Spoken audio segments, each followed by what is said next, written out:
capítulo 1. Quiero leer algunos versículos y vamos a ver si podemos desarrollar esta palabra usando el tema que ustedes pusieron. Todo empezó con un llamado. ¿Cuántos se recuerdan? La primera vez que Dios dijo, ven, sígueme. Todo empezó con un llamado. Efesios capítulo 1, versículos 3, y voy a leer hasta el 14. La oración más larga que tiene la Biblia. Tal vez en su versión Reina Valera empieza en el versículo 3 y termina en el versículo 10, pero en los escritos originales en griego esta oración comienza en el versículo 3 y termina en el versículo 14. Pablo empezó a escribir y fue tanta la inspiración que no pudo detener de escribir, porque Dios le dio una revelación aquí, que él le llama un misterio. Y él ora para que la iglesia entienda la grandeza de esto. Y yo espero que en esta noche usted se vaya de aquí entendiendo la grandeza de esto. Todo empezó con un llamado. Y alguien respondió a ese llamado. Leemos en el nombre del Padre, del Hijo y del Espíritu Santo. Amén.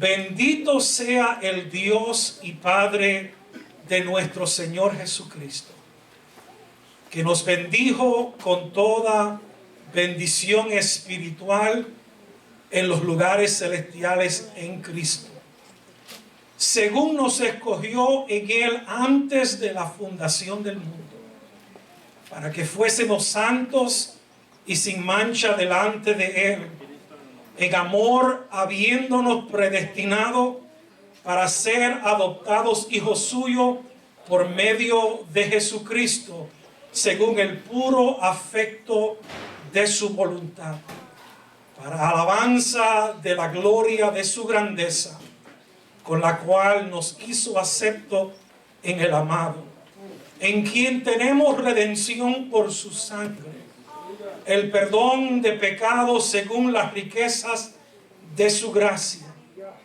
que hizo sobreabundar para con nosotros en toda sabiduría e inteligencia, dándonos a conocer el misterio de su voluntad, según su beneplácito, el cual se había propuesto en sí mismo, de reunir todas las cosas en Cristo, en la dispensación del cumplimiento de los tiempos, así las que están en los cielos como las que están en la tierra. En Él asimismo tuvimos herencia, habiendo sido predestinados conforme al propósito del que hace todas las cosas, según el designio de su voluntad, a fin de que seamos para alabanza de su gloria, nosotros los que primeramente esperábamos en Cristo. En Él también vosotros, habiendo oído la palabra de verdad, el evangelio de vuestra salvación, y habiendo creído en Él, fuisteis sellado con el Espíritu Santo de la promesa, que es las arras de nuestra herencia, hasta la redención de la posesión adquirida para alabanza de su gloria. Aleluya. Para alabanza de su gloria. Padre, te adoramos y te bendecimos. Y anhelamos que tu Espíritu Santo nos use en este momento. Que tú me unjas a mí para yo predicar tu palabra. Y que tú unjas a todos los que están aquí sentados para que puedan entender lo que tu Espíritu nos quiere decir a través de estos versículos. Permite, Señor, que tu palabra haga lo que ha sido enviada a hacer en este día. Y si hubiera alguna vida en nuestros medios que no te conoce, toca su corazón y que él o ella lo pueda abrir y recibirte a ti como Señor y Salvador. Nosotros a ti te daremos toda la gloria y toda la honra porque pertenece a ti. En Cristo Jesús, Señor nuestro. Amén y amén. Mantengan sus Biblias abiertas. Vamos a usar ese capítulo como nuestro bosquejo. Hemos oído historias que a veces salen en los periódicos. Y son tantas que no hay tiempo para repetirlas todas, pero quiero mencionarles dos historias en particular. Leía en el periódico algunos años atrás de una señora que vivía en Pittsburgh, Pensilvania. Esta señora andaba androjosamente, parecía una persona vagamunda, vivía en una casa que se estaba cayendo en pedazos, comía comida de perros y los vecinos le daban lástima y le daban comida. Y un día la señora murió. Y cuando fueron a sacar el cuerpo de esa casa, encontraron que debajo de su madre había $1 millón. O sea, esta señora tenía un tesoro, pero vivía como que no tenía tanto dinero. Y en la historia de los Estados Unidos hay una señora que se le llama la señora más miserable que ha existido. Murió en el 1916. Se llama Hattie Green. Y cuenta la historia que esta señora era tan mezquina, como decimos nosotros, que ella comía la avena fría porque no quería pagar para calentar el agua. Su hijo se dio un golpe en una pierna y ella, para no pagar por un médico, esperó que le dieran una cita en la clínica gratis, y cuando el muchacho llegó ya era muy tarde, tuvieron que amputarle la pierna. Y puedo seguir hablando de la vida miserable que vivía. En el 1916, cuando murió, tenía $100 millones en su cuenta. O sea, ¿cómo personas pueden vivir teniendo un tesoro tan grande? Y digo eso para decir lo siguiente: a veces nosotros no entendemos el tesoro que nosotros tenemos. O sea, las riquezas que nosotros tenemos, la abundancia de la gloria y la gracia que nosotros tenemos. Y a veces también andamos androjosamente como si que nuestro Dios no es el dueño del oro y de la plata. Como que nuestro Dios no nos ha bendecido con toda bendición espiritual. Y este libro que hemos escogido hoy, Efesios, y en verdad si fuéramos a predicar de cada versículo estaríamos media hora en cada versículo, pero quiero señalar algunos puntos porque Pablo le escribe a la iglesia de Éfeso, una iglesia que él amó, que dedicó muchos años en esta iglesia, y cuando le escribe, él quiere que esta iglesia entienda lo valorosa que es ella, el tesoro que tiene. Él le llama el misterio que se ha revelado entre nosotros. Y el libro de Efesios, Pablo remonta a la iglesia en un lugar tan especial que él mismo dice: estamos sentados en lugares celestiales con Cristo Jesús. O sea que aunque nuestros pies están en esta tierra, ya nosotros estamos sentados en el cielo con el Señor. Santo Dios. Y Pablo, que fue el que fundó esta iglesia, luego dejó a Priscila y Aquila, por ahí pasaron Apolo, por ahí más luego vino Timoteo, y el último de los pastores que conocemos es Juan. Una iglesia que, imagínense tener pastores así, pero se le olvidó a esta iglesia el tesoro que tenía. Porque cuando Jesús se dirige a esta iglesia en el libro de Apocalipsis, y cuando habla con la iglesia de Éfeso, le dice a la iglesia de Éfeso: ustedes todavía están trabajando fuertemente, ustedes todavía tienen paciencia, ustedes todavía trabajan por causa de mi nombre, ustedes no toleran el pecado, ustedes tienen discernimiento, pero lo que los motiva a ustedes a hacer ese trabajo no es lo mismo que los motivaba al principio. Se le olvidaron el tesoro que ustedes tenían, se le olvidaron la pasión que fue sembrada en sus corazones. Ojalá que a nosotros no se nos olvide el tesoro que tenemos en nuestras vidas. Pablo, dice el versículo 1, Pablo, todos lo conocemos. Aquel hombre que respiraba amenazas contra la iglesia. ¿Usted sabe lo que es eso? Respirar amenazas. O sea, a veces nosotros decimos que Él es mi respirar.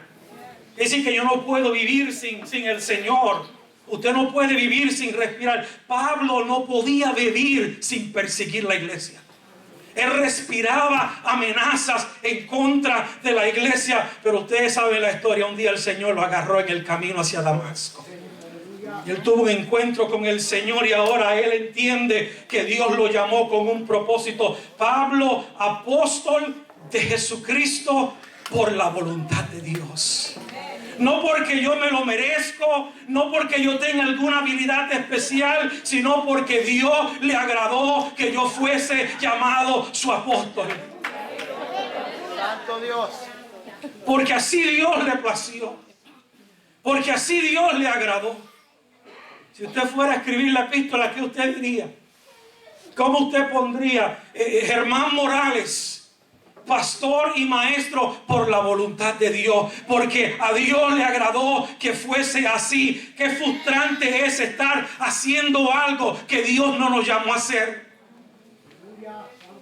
Qué difícil es estar envuelto en algo que Dios no nos llamó a hacer. Si usted no está seguro del llamado que Dios ha puesto sobre su vida, deténgase y pregúntele al Señor: ¿dónde tú quieres que yo esté trabajando? ¿Cuál es tu voluntad para mi vida? Porque cuando usted está convencido del llamado de Dios sobre su vida, usted es invencible. Nadie le puede hacer frente todos los días de su vida. Un hombre con un llamado y está seguro de que Dios lo llamó, jamás podrá ser vencido. Ojalá Dios nos diera líderes humildes delante del Señor, con un corazón quebrantado, pero seguro de que Dios los llamó para hacer lo que están haciendo. Yo soy apóstol de Jesucristo por la voluntad de Dios. Y le escribo a los santos y a los fieles. ¿Cuántos son santos aquí? Todos, alce su mano. Usted es santo. Salva, tú eres santo. Germán, eso suena lindo. San Germán, yo soy santo. Gloria a Jesús. O sea, yo he sido separado, yo he sido puesto a un lado. Yo soy un pueblo peculiar, gente santa, escogida por Dios. Y fiel a los santos y fieles. Un día el Señor nos dirá: en lo poco fuiste fiel, en lo mucho te pondré. Donde esté trabajando, sé fiel al Señor. A los santos y fieles en Cristo Jesús. Y me encanta que Pablo tiene sus prioridades correctas. Están primero en Cristo Jesús y son de Éfeso. Y esa siempre debe ser el orden. O sea, no, usted puede tener otro apellido. Usted puede ser de MI. O puede ser de la familia. O puede ser de la rueda de alfarero. Pero primero tenemos que ser de Cristo. A los santos y fieles que están en Cristo, que viven en Éfeso. Gracia y paz a vosotros. Se le llama a los gemelos del Nuevo Testamento. Siempre andan juntos. Gracia y paz. Y siempre en ese mismo orden.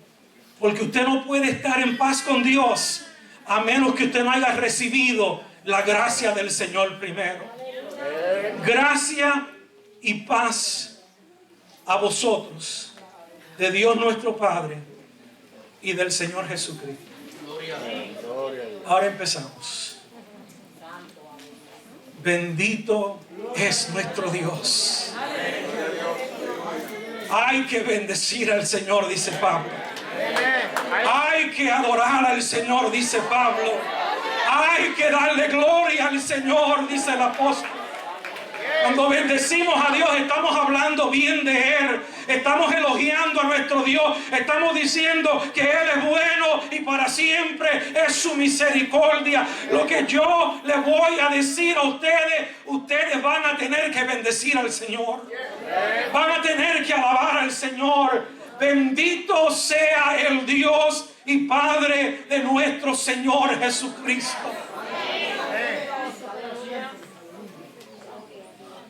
Que nos bendijo. ¿Cuántos han sido bendecidos aquí? Que nos bendijo con toda, no algunas, con toda bendición espiritual en los lugares celestiales. Usted no recibió algunas. Usted no recibió 2 o 3. O sea, todo lo que el Padre le dio al Hijo, el Hijo nos lo ha dado a nosotros. O sea, todas las bendiciones que tiene el Hijo, usted también la tiene. Usted ha sido bendecido con toda bendición espiritual. Habrá algo que a usted le haga falta. ¿Tendrá usted necesidad de algo? El Señor lo ha bendecido con toda bendición espiritual. Y aquí es donde viene la anécdota que le dije al principio. A veces andamos como que no hemos sido bendecidos. A veces andamos como que la bendición de Dios no está con nosotros. Pero Dios nos ha bendecido con toda bendición espiritual en los lugares celestiales en Cristo Jesús. Y si fuéramos a escribir en orden esas bendiciones, ¿cuál es la primera que usted mencionaría? Pues la primera que menciona Pablo es: según nos escogió. La bendición más grande que nosotros hemos recibido no son los títulos o las posiciones que hemos adquirido, sino que un día Él puso su mirada sobre nosotros y nos escogió. Y me dijo: Germán, ven y sígueme. Germán, yo te quiero, te necesito. Nos escogió. Te escogió. Esa es la primera bendición que hay que mencionar. Nos escogió. Un día el Señor nos miró y extendió su mano en aquel lodo cenagoso donde estábamos. Y de ahí nos sacó y nos puso sobre una roca alta y puso cántico nuevo en nuestros labios. Hay que bendecir al Señor por eso. Pero mire lo grande de esto. Nos escogió en Cristo antes de la fundación del mundo. ¿Usted vio eso? O sea, lo que tenemos aquí, la revelación que tenemos aquí, es que antes de Dios hacer los cielos y la tierra y todo el universo, Dios tuvo una reunión con sí mismo. Y Dios planeó lo que iba a hacer. Y los tres, porque si usted vio muy bien ahí están los tres envueltos en nuestra salvación: el Padre, el Hijo y el Espíritu Santo. Y nuestra salvación fue predestinada antes de la fundación del mundo. O sea, antes que apareciera Génesis 1:1, ya Dios estaba planeando lo que iba a hacer. Voy a hacer a una criatura que se parezca a nosotros, a nuestra imagen y semejanza. Y le vamos a dar a Él la habilidad de escoger, para que Él escoja si me va a servir a mí o si quiere alejarse de mí. Y la pregunta surgió, porque en otros lugares lo vemos en las Escrituras: ¿y qué sucede si Él escoge en contra de nosotros? ¿Qué hacemos? Y ahí pues decidieron que iban a rescatarlo. No le iban a dejar perder. Que alguien tendría que ir y representar a la Trinidad frente de ellos. Y si usted se recuerda Isaías capítulo 6, hay una conversación que Dios está teniendo Isaías está escuchando y Dios dijo: ¿a quién enviaré y quién irá por nosotros? Pues esa es la pregunta que se hizo al principio. ¿Y quién enviaré y quién irá por nosotros? Todo empezó con un llamado. O sea, antes de la fundación del mundo, antes de crear todo lo que existe hoy, Dios se reunió consigo mismo y preparó el plan y se hizo una pregunta: ¿a quién enviaré y quién irá por nosotros? Y Jesús levantó su mano y dijo: heme aquí, envíame a mí. Por eso las Escrituras dicen: en el libro está escrito acerca de él. El Espíritu Santo le preparará un cuerpo. Porque sacrificio y ofrenda tú no quieres, pero el hacer tu voluntad, eso voy a hacer. Todo comenzó con un llamado. Y Jesús respondió a ese llamado.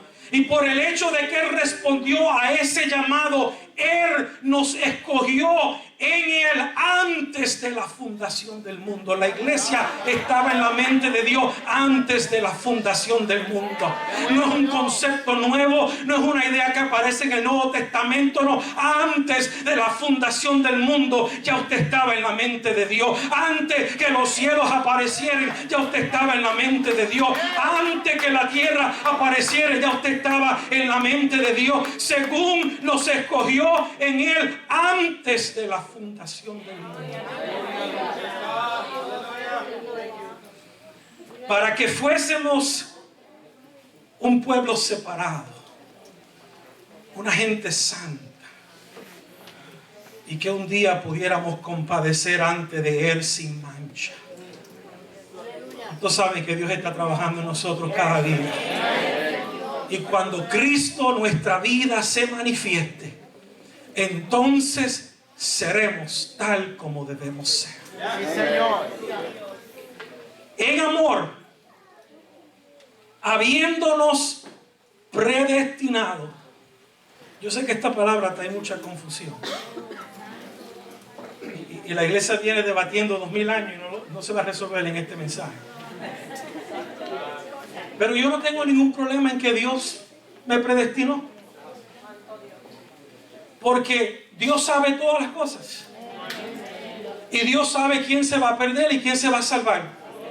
Y Dios en su preconocimiento miró que allá en el 1982 Germán iba a responder al mensaje del Evangelio y iba a aceptar a Jesucristo. Y como él ya lo vio, pues desde acá lo predestinó. ¿Y qué pasa con el libre albedrío? Pues todavía usted lo tiene, yo lo tengo todavía.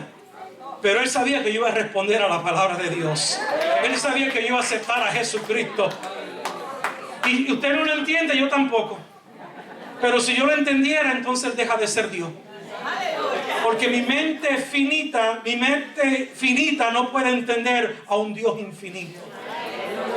Nos predestinó, o sea, ya el destino está arreglado. Un día usted y yo vamos a reinar con Cristo por toda la eternidad. Ya eso lo arregló el Señor. Y si usted se mantenga en Cristo, un día usted estará parado en esas calles de oro y mar de cristal. Nos predestinó para ser adoptados hijos suyos por medio de Jesucristo. ¿Cuánto le dan gloria a Dios por eso? Usted es hijo de Dios. Yo soy hijo de Dios. Por lo que hizo Jesucristo, somos hijos de Dios. Según el puro afecto de su voluntad. Porque Él lo quiso hacer así. ¿Y cómo podrá el barro decirle al alfarero: ¿por qué me está haciendo así? O sea, Él lo quiso hacer así y así es. Te sacó a ti de un pecado horrible que tú estabas, te trajo a la iglesia, te lavó con su sangre y ahora te tiene cantando, adorando y bendiciendo el nombre del Señor. Y otros dirán: ¿por qué Dios hizo eso? Porque así le agradó al Señor que fuera. Porque todo fue hecho para su gloria, todo fue hecho por Él y para Él. Y Él será preeminente en todo esto. Y mira para qué lo hizo. Para alabanza de la gloria de su gracia. O sea, esta revelación que Pablo está hablando debe darte a ti motivo para alabar la gloria de su gracia, la majestad de su gracia, la grandeza de su gracia, ese favor que usted y yo no merecíamos, pero Dios se complació en extenderlo a nosotros. El hecho de que antes de la fundación del mundo ya Dios tenía a Germán Morales en su mente. El hecho de que antes de la fundación del mundo Él me escogió en Jesucristo. Esto debe ser razón para bendecir y alabar el nombre del Señor y decir gloria, gloria, gloria al que vive y reina por los siglos de los siglos. Esta revelación te debe hacer alabar a Dios. Ese fue el trabajo, la parte que el Padre hizo en nuestra salvación. O sea, Él preparó el plan. Él dijo que va a ser así. Y nadie lo puede impedir, va a ser así. Y nos hizo acepto en el amado, en el Hijo de Dios. Dice el versículo 7: en quien tenemos redención. Esta es la parte del Hijo en el plan que Él hizo para con su iglesia. Él pagó un precio. Él pagó el precio que se requería. Algo vale lo que usted está dispuesto a pagar. Todo esto Dios se lo entregó en manos de Adán. Y Adán lo dejó caer y cayó en manos del enemigo. Y cuando Él habló con Jesús, le dijo a Jesús: si tú te postras y me adoras, te daré todo esto, porque es mío, a mí se me le dio. Y Efesios capítulo 2 nos dice que Él es el Señor y príncipe de esta tierra. Pero hay una ley de redención. Si yo perdí algo, yo lo puedo reclamar. Si yo perdí algo, yo puedo pagar un precio por él. So, Dios le preguntó al diablo cuál es el precio. Y el diablo pidió lo más caro que había, lo más que valía. La vida tuya es lo que yo necesito por ellos. Y Dios estuvo dispuesto a dar su vida para pagar el precio de mi salvación, para pagar el precio de mi redención. ¿Por quién tenemos redención? Por su sangre. Pedro dice que usted no fue comprado con oro, ni con plata, ni con nada que perezca, sino que usted fue comprado con la preciosa sangre de Jesucristo. Y en los días que vienen vamos a estar recordando aquella semana gloriosa cuando nuestro Señor Jesucristo pagó el precio en la cruz del Calvario. Y como le dijo a María el día de la resurrección: no me detengas, porque tengo que presentarme al Padre. Y ese domingo se presentó al Padre. Hebreo nos dice que Él subió al lugar santísimo, pero no el que está en la tierra, porque el que está en la tierra es figura del verdadero que está en el cielo, y entró con su propia sangre. Y yo me puedo imaginar ese momento cuando los ángeles se ponen a un lado y alguien anuncia: alzad, oh puertas, vuestras cabezas, y alzaos, oh puertas eternas, y entrará el Rey de Gloria. ¿Quién es ese Rey de Gloria? Jehová el fuerte y valiente. Alzad, oh puertas, vuestras cabezas, Y alzaos vosotras puertas eternas, y entrará el Rey de gloria. ¿Quién es este Rey de gloria? Jehová de los ejércitos. Ese es el Rey de la gloria. Y entró al lugar santísimo, al trono de Dios, y allí depositó su sangre. Y esa sangre pagó el precio de nuestro rescate. Fuimos redimidos por la sangre del Cordero. No hay nada que valga más que eso en este universo, en todo este mundo. No hay nada que valga más que la vida de nuestro Dios. Pero Él pagó el precio de redención, perdonó nuestros pecados según las riquezas de su gracia, que hizo sobreabundar para con nosotros. Yo creo que nosotros no entendemos la gracia del Señor. No es un poquito, es mucha gracia. Riquezas, sobreabundar. Ese favor que usted y yo no merecemos. En verdad no hay mucho tiempo para hablar de la gracia, pero quiero solamente mencionarle una cosita. A ver si usted puede entender la grandeza de la gracia del Señor. Pero Pablo en una ocasión tenía un problema serio. Él le llamaba que era como si el diablo viniera y le daba una bofetada. Nunca se ha sentido así. Un aguijón en mi carne. Y la palabra aguijón ahí no es un aguijón de una flor. No es una estaca que se usaba para clavar una verja, o los soldados lo usaban para traspasar el pecho de un enemigo. Pablo dice, yo estaba pasando por una situación que eso era como que me traspasaba en el pecho. Era como que el diablo venía y me daba una bofeta. Y no voy a hablar del aguijón, ni de qué era. Pero él dice, 3 veces le rogué al Señor que lo quitara de mí. La primera vez no me respondió. La segunda vez no me respondió. La tercera vez me respondió. Me dijo, no te lo voy a quitar. Tengo que dejártelo ahí, porque tú has recibido tantas revelaciones y no quiero que tú te engrandezcas. Y esto viene y te recuerda que todavía tú tienes algo por qué orar. Pero ¿sabe qué, Pablo? Bástate mi gracia. Mi gracia es suficiente. Eso es lo único que tú necesitas para hacerle frente a todos los problemas de la vida. Por eso él dice, yo me glorío en las tribulaciones, yo me glorío en la escasez, yo me glorío en las necesidades. Es más, yo me glorío en mis debilidades, porque cuando soy débil, entonces soy fuerte, porque el poder de Dios actúa en mi corazón. Pues esa misma gracia Él ha derramado sobre su vida. Esa misma gracia está sobre usted. Son riquezas, hizo sobreabundar. Abundará el pecado, abundará los problemas, abundará las dificultades, abundará la necesidad, pero la gracia siempre sobrepasa, siempre sobreabunda. Y mientras la gracia de Dios está contigo, eso es todo lo que tú necesitas. La hizo sobreabundar, como dice el apóstol a Timoteo, que a cada uno de nosotros nos ha sido dado a nosotros la gracia conforme a la medida de Cristo.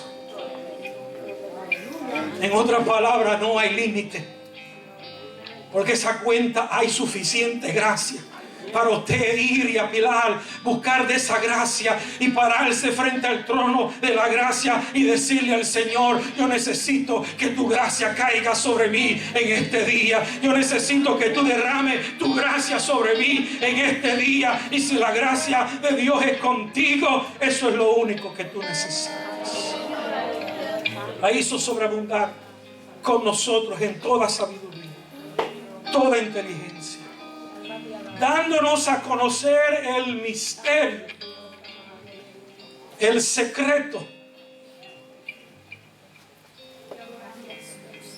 dándonos a conocer el secreto de su voluntad.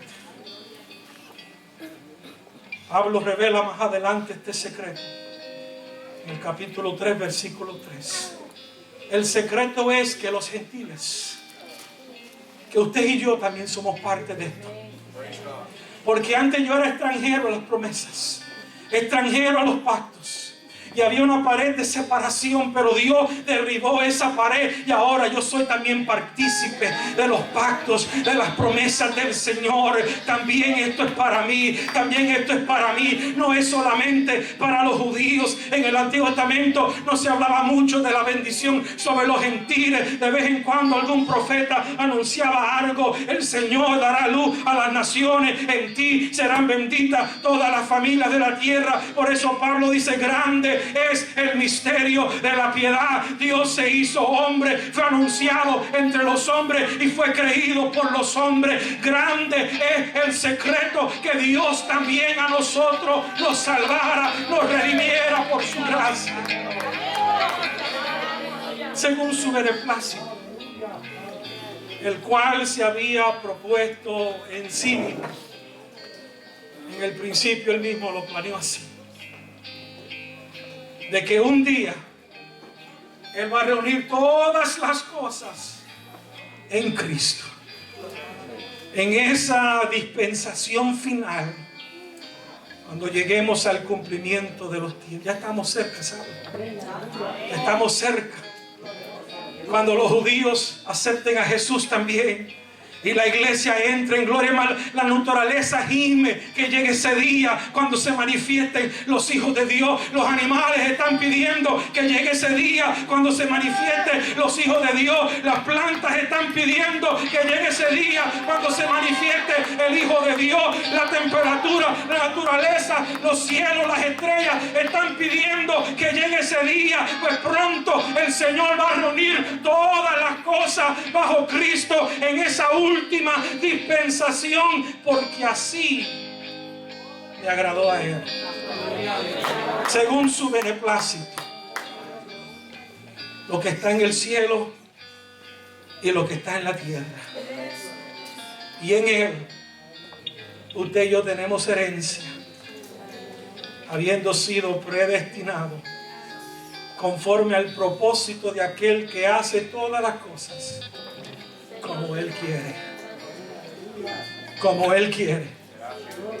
Así lo quiso hacer y así lo ha hecho, a fin de que seamos para alabanza de su gloria, para que usted y yo también seamos para alabanza de su gloria, para que otros vean a Germán y digan: wow, si Dios lo hizo con él, Dios es grande en verdad.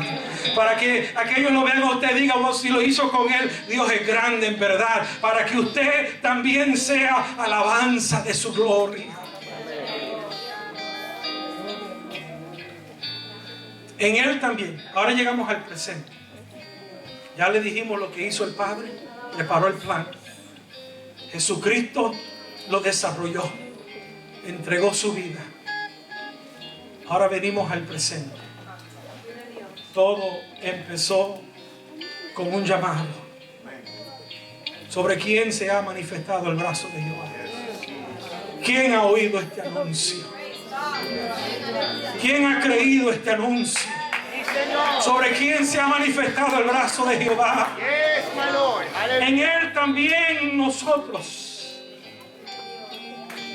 cuando oímos la palabra de verdad, ¿cuánto oyeron esa palabra? El evangelio de vuestra salvación.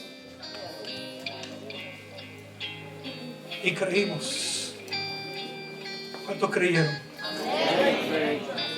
Ahora viene el trabajo del Espíritu Santo. El Padre preparó el plan. El Hijo vino y ofreció su vida para pagar el precio de rescate. Ahora yo escuché el evangelio. Yo escuché la palabra de Dios. Y yo creí en el evangelio. ¿Cuántos han creído en el evangelio? Y desde el día que yo creí, yo fui sellado con el Espíritu Santo de Dios. Ahora nosotros en nuestro idioma español, pues para nosotros sellar es poner un sello en una carta, poner un stamp. Pero en los tiempos de antes era muy diferente. El rey tenía una sortija y él ponía cerra calentaban la serra, el wax, y ponía su sortija, y lo que él tocase, eso quedaba sellado. Ahora, lo que eso decía es: no se metan con eso, porque eso ahora le pertenece al reino. Y si alguien se mete con eso, se busca un problema con el rey. Al momento que el rey César sellaba algo, nadie podía tocarlo. A veces lo sellaba con su anillo, a veces ponía unos soldados alrededor, pero el momento que él decía eso quedó sellado, él puso su estampa sobre eso, y lo que está diciendo: eso me pertenece a mí. El día que usted creyó, el día que usted abrazó el evangelio, el día que usted aceptó a Jesucristo como su Salvador, el Espíritu de Dios vino a su vida y lo selló, y le dijo a todos los interesados: no me toquen a Germán, porque esto es propiedad mía. Y el que se mete con Germán se busca problemas conmigo. Y usted y yo hemos sido sellados con el Espíritu Santo de Dios. En Apocalipsis aparece una historia que se escogieron 144,000 judíos. Los juicios habían comenzado, y un ángel que tenía en su mano los vientos, se le dijo: detente, no traiga más juicio hasta que no sellemos a los sellados del Señor, a los escogidos del Señor. Y pusieron un sello sobre su frente, y dice que durante todo su ministerio el anticristo ni ninguno de los juicios pudieron hacerle daño alguno, porque cargaban la marca, el sello del Señor sobre su frente. Usted puede estar seguro que usted tiene ese mismo sello, que nadie le puede hacer frente, que a menos que no pidan permiso, el enemigo no puede venir contra usted. Usted le pertenece a Dios, usted es propiedad de Dios, y si alguien se mete con usted, se mete con Dios.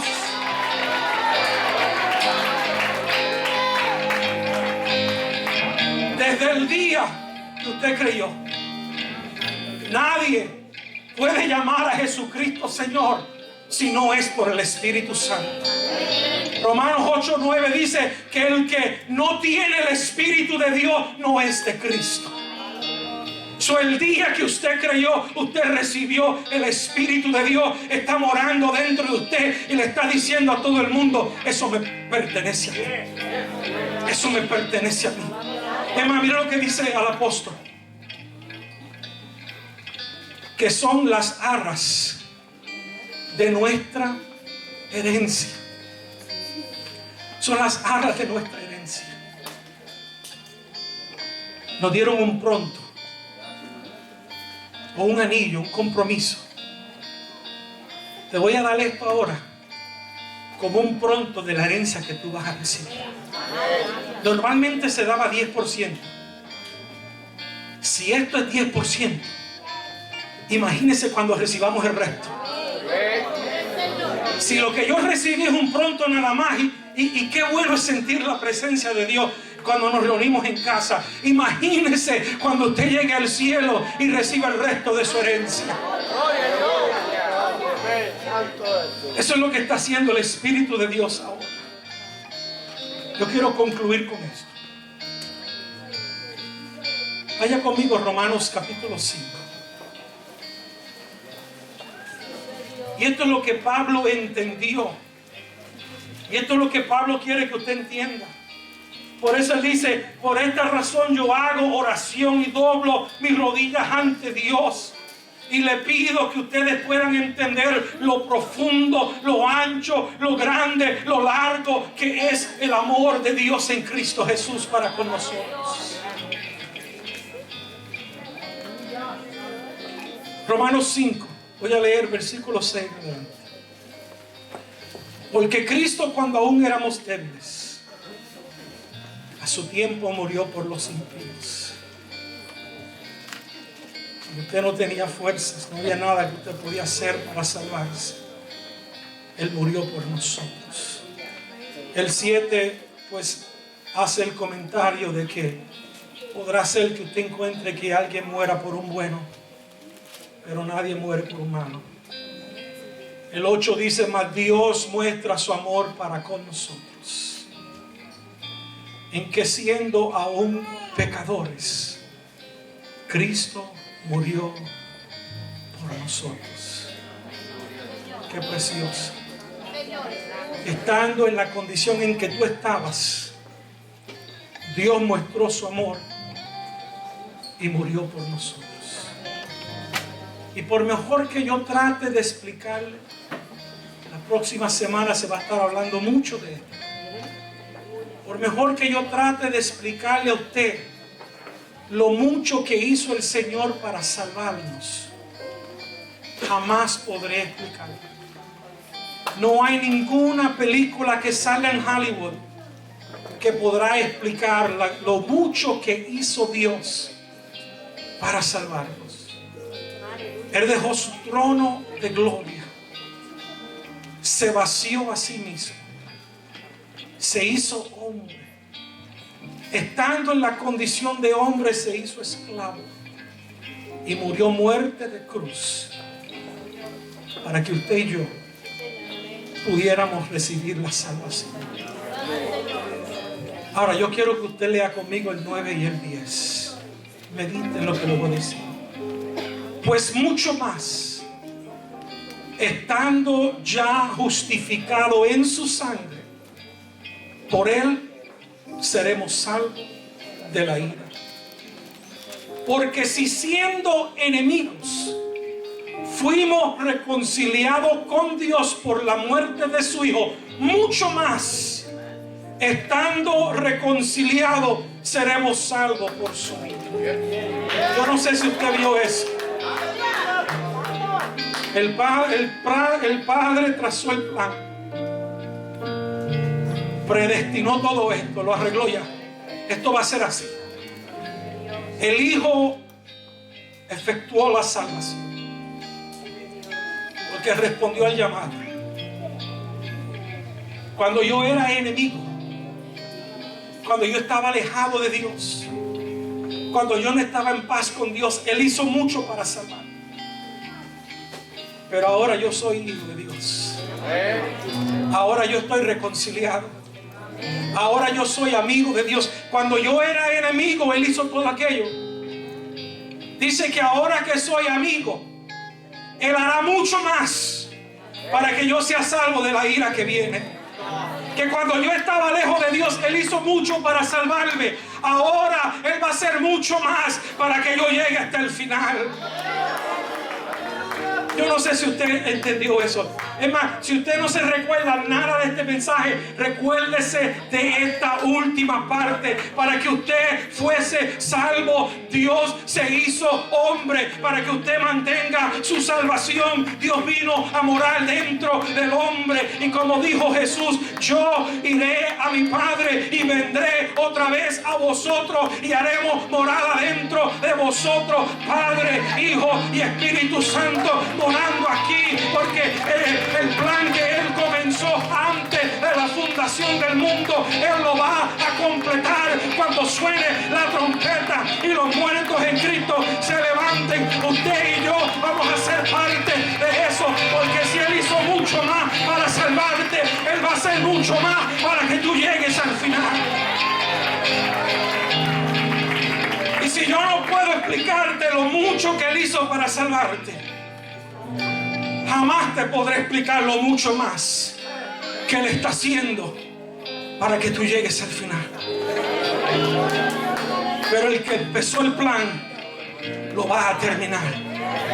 Yo soy el alfa y la omega, el principio y el fin. Todo comienza conmigo, todo va a terminar conmigo. Yo soy el Génesis y el Apocalipsis. Yo empecé esto, yo voy a terminar esto. Y si tú estás en Cristo, no hay nadie que te saque de este lugar. El único que te puede sacar eres tú. Pero mientras tú estés bajo Cristo, un día la trompeta sonará y usted y yo estaremos caminando por esas calles de oro, ese mar de cristal. gracia va a ser nuestra.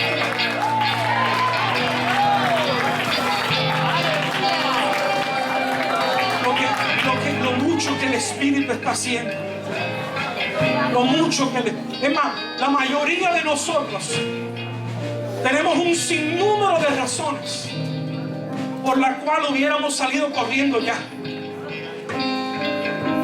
pero algo nos tiene aquí todavía. Algo nos tiene sirviéndole a Dios todavía. Hay una fuerza que nos sigue empujando. Hay una energía que nos sigue empujando. Hay un poder que nos sigue motivando. Hay algo que nos sigue diciendo: sigue adelante. Que las tribulaciones presentes no pueden compararse con el gran peso de gloria que usted y yo vamos a recibir un día. Mira lo grande que es esto.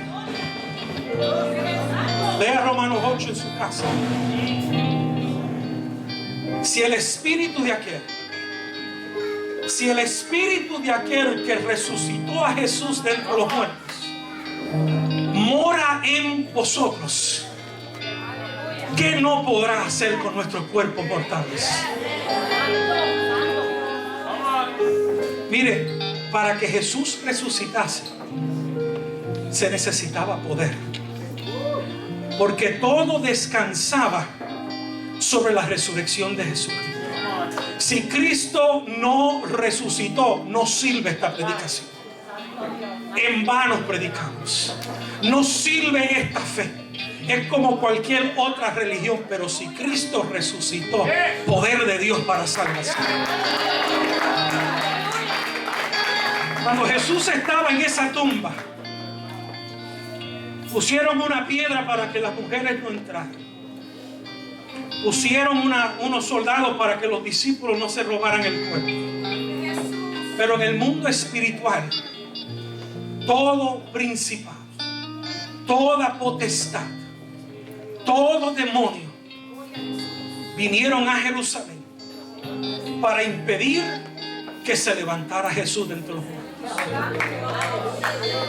Y yo creo que alrededor del mundo ese era el día más feliz que había, porque la gente se levantaron y cuando respiraron no había demonios en la atmósfera.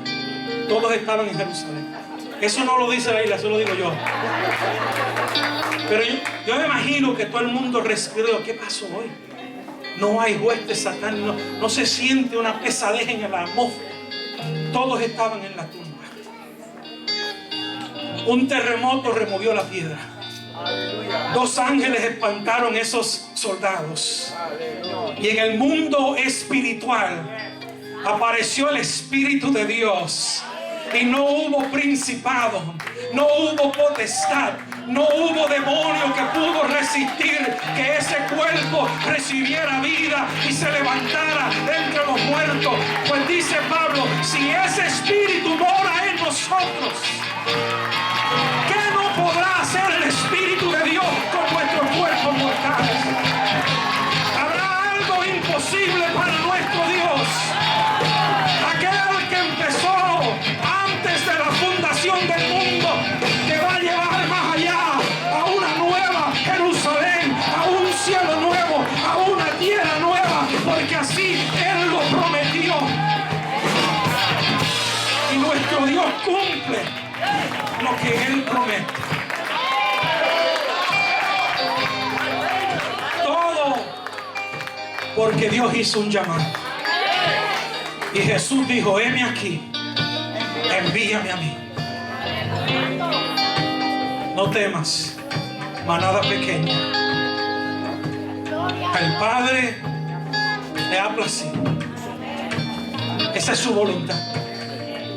Darnos a nosotros el reino. Dios bendiga a todos nosotros.